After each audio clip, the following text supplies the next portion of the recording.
Olá! Hoje a gente vai mergulhar em um texto filosófico que é curto, mas olha, super denso. A ideia é desafiar o nosso entendimento sobre o que é, afinal, o pensamento. A gente vai desconstruir as camadas dele para revelar uma visão bem fascinante de como as ideias podem, de fato, moldar a realidade. Vamos nessa?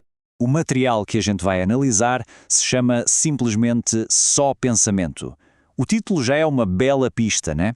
Ele sugere um foco total na essência do ato de pensar, sem mais nada. E a gente vai começar exatamente por onde o texto começa. Então o texto inicia essa jornada com um conceito que, com certeza, muita gente vai reconhecer na hora: a lei da atração. É um ponto de partida bem familiar, mas o autor leva essa ideia para uma direção bem, digamos que completamente inesperada. O texto já abre com uma instrução bem direta, que soa como um conselho de vários livros de autoajuda.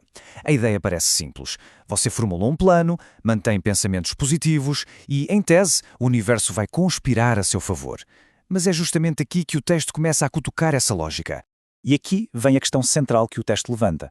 Se a lei da atração é uma lei universal, o que acontece quando todo mundo, em todo lugar, está usando essa lei ao mesmo tempo para realizar seus próprios planos? E se esses planos entram em conflito, como fica? Pois é, essa pergunta nos joga direto no primeiro grande problema que o autor identifica: o dilema da competição.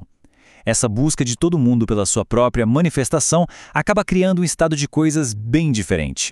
E essa é a conclusão do texto. Quando todo mundo segue a mesma lei para alcançar seus próprios objetivos, a filosofia por trás disso deixa de ser sobre criar. Ela se torna, por padrão, uma filosofia de competição, um jogo onde, para um ganhar, o outro tem que perder. O texto aqui coloca duas coisas lado a lado, um contraste bem forte. De um lado, o competir, que é comparado diretamente à arte da guerra, ou seja, uma mentalidade de conflito, de estratégia contra os outros. Do outro lado, o texto propõe um caminho diferente, curar o jeito de pensar para conseguir realizar os objetivos. Então, o ponto crucial é este. Na visão deste texto, a mentalidade competitiva não é uma ferramenta para o sucesso. Pelo contrário, ela é a principal barreira que impede que os planos se concretizem. É um ciclo vicioso que precisa ser quebrado. Ok, se a competição é o problema, qual seria a solução? É aqui que o texto introduz seu conceito mais ousado, a ideia de uma cura para esse modo de pensar. E veja só, o autor faz uma oferta direta. Não é só uma sugestão, é uma cura mesmo, proposta para interromper esse ciclo de pensamento e ação competitivos.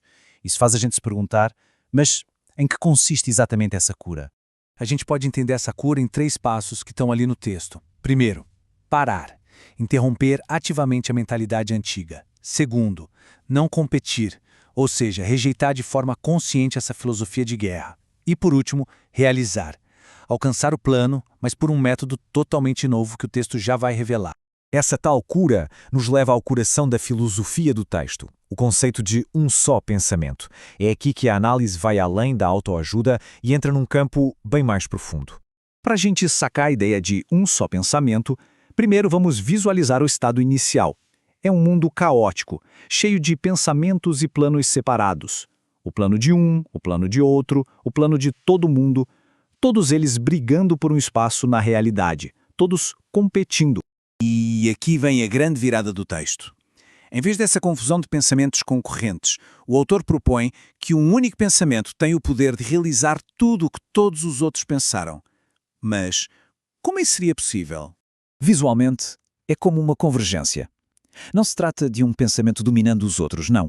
É mais como uma síntese, uma unificação. É a ideia de que, num nível mais profundo, todos os pensamentos e desejos podem ser harmonizados e realizados por um único pensamento que abrange tudo. O texto dá uma definição bem enigmática. Esse estado é alcançado porque uma pessoa só também pensa em tudo o que todo mundo pensou. Isso aponta para um estado de consciência coletiva ou uma empatia radical, onde o pensamento de um indivíduo consegue conter e entender a totalidade dos pensamentos dos outros, unificando tudo. Estamos chegando agora na conclusão filosófica do texto. Como é que essa ideia de um só pensamento redefine a nossa compreensão da própria realidade? A implicação fundamental aqui é que a realidade não é algo fixo, estático, lá fora esperando para ser observado. Pelo contrário, ela é um processo dinâmico, algo em que a gente participa, é algo que está sendo constantemente criado e negociado. Essa é, talvez, a imagem mais poderosa do texto inteiro. A realidade é descrita como uma arena onde ideias e factos entram argumentando. É um debate que nunca para, entre aquilo que é pensado e aquilo que simplesmente é.